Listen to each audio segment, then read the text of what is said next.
Jawijaya pendiri Majapahit, yaitu Harihara. Nah, ini arca Harihara ya, yaitu perwujudan dari Siwa Wisnu ya. Sumpah Palapa atau Sumpah Amukti Palapa yang terkenal ya, kurang lebih dari konteks Sumpah Palapa Gajah Mada sesuai dengan pemerintahan negara Kertagama, yaitu Esun Gajah Mada Pate Amangku Bumi Tan Ayun Amuktio Palapa Esun Gajah Mada lamun huwus kala Nusantara Esun Amukti Palapa lamun huwus kala ring Gurun, ring Seram, ring Haru, ring Tanjung Pura, ring Pahang, ring Dompu, ring Bali, ring Sunda, ring Palembang, ring Tumasik, samono Esun Amukti Palapa. Guys, jangan lupa like, subscribe, dan komen ya kan.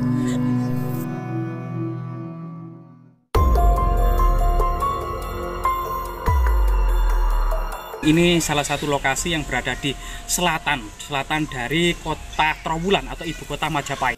Nah, ini Bapak bisa melihat beberapa detail ya. Di sini kita ada arca Mahapate Gajah Mada ini. Nah, ini dalam sebuah duduk meditasi dengan pandangan yang memikirkan urusan negara dan masyarakat banyak. Nah, di sebelahnya ini ada arca semacam pendarmaan dari Jawijaya pendiri Majapahit, yaitu Harihara. Nah, ini arca Harihara ya, yaitu perwujudan dari Siwa Wisnu ya. Nah, ini cukup menarik ya, karya seni ini kelihatannya dan hampir-hampir detail menyerupai aslinya, hampir-hampir ini. Nah, luar biasa sekali memang di sini. Nah, di sini memang ada semacam pohon terbesi raksasa yang ditumbuhi pohon bunut itu yang cukup rindang ya, cukup rindang sekali. Memang ini pohon terbesi raksasa. Pohon terbesi raksasa. Memang kita amati pelan-pelan arca Mahapate Gajah Mada ini memang seakan hidup gitu loh.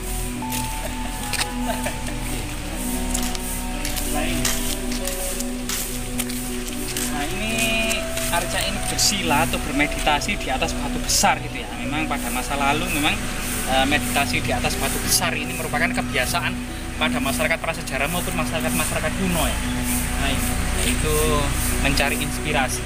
Nah, sejarah Mahapati dan kebesarannya seorang negarawan hebat yang bernama Mahapati Gajah Mada ini diperkirakan lahir pada tahun 1293, yaitu dari seorang ayah yang bernama Gajah Pagon, di mana Gajah Pagon ini merupakan salah satu dari 12 kesatria Singosari yang menghadapi pasukan Jayakatwang dari utara, yang kemudian tidak ikut mengungsi ke Sumenep, melainkan bertahan di Pandakan karena pahanya terkena tombak.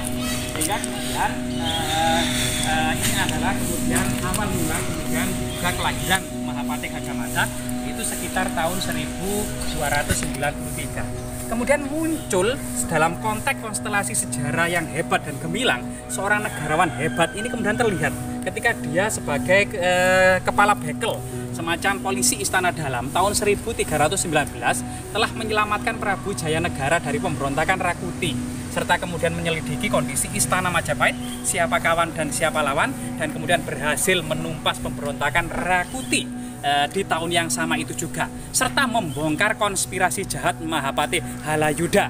Sehingga atas prestasi Mahapati Gajah Mada inilah kemudian diangkat sebagai Pate di Kahuripan mulai tahun 1319 sampai 1321. Kemudian kenaikan pangkat yang terjadi adalah kemudian diangkat menjadi Pate di Kadiri mulai tahun 1321 sampai 1330. Setelah itu memadamkan pemberontakan Sadeng dan Keta, serta mengumandangkan Sumpah Palapa atau Sumpah Amukti Palapa yang terkenal ya, kurang lebih dari konteks Sumpah Palapa Gajah Mada sesuai dengan pemerintahan negara Kertagama, yaitu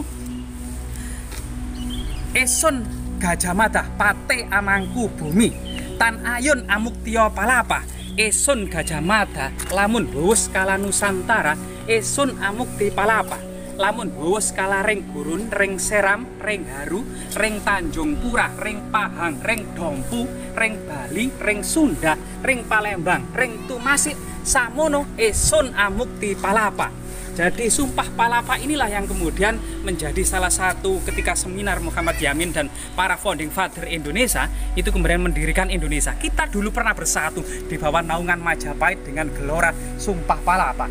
Kemudian memang ada tragedi sedikit ya tahun 1357 yaitu tragedi Bubat Pasundan, di mana kemudian salah satu hal yang kemudian tidak bisa terelakkan dari tokoh besar ini yang selain kemudian menghantarkan Majapahit di puncak kejayaannya, juga ada beberapa hal yang itu sensitif sifatnya pada masa tragedi Bubat Pasundan.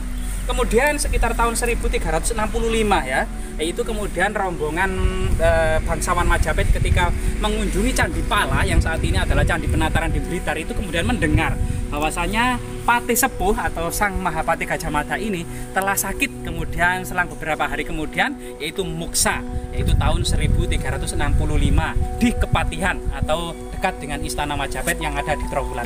Inilah kemudian masa karir seorang negarawan hebat ya, Mahapati Gajah Mada, yang menghantarkan Majapahit pada puncak kejayaannya, yang mendampingi Raja Hayam Wuruk, serta kemudian terus kemudian mengabdi kepada Pohon Narendra ya pada waktu itu. Orang-orang hebat yang ada di belakang dari Prabu Hayam Wuruk seperti Bre Tumapel, kemudian Gayatri Rajapatni, kemudian Bre Wengker gitu ya, serta kemudian Empu Nala, Empu Aditya, dan Mahapati Gajah Mada itu sendiri.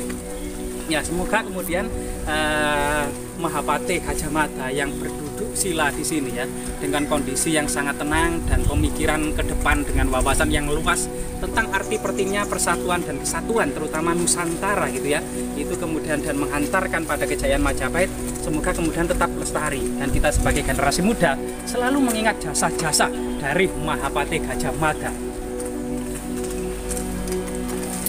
Jas merah, jangan sekali-kali melupakan sejarah Majapahit tadi sangat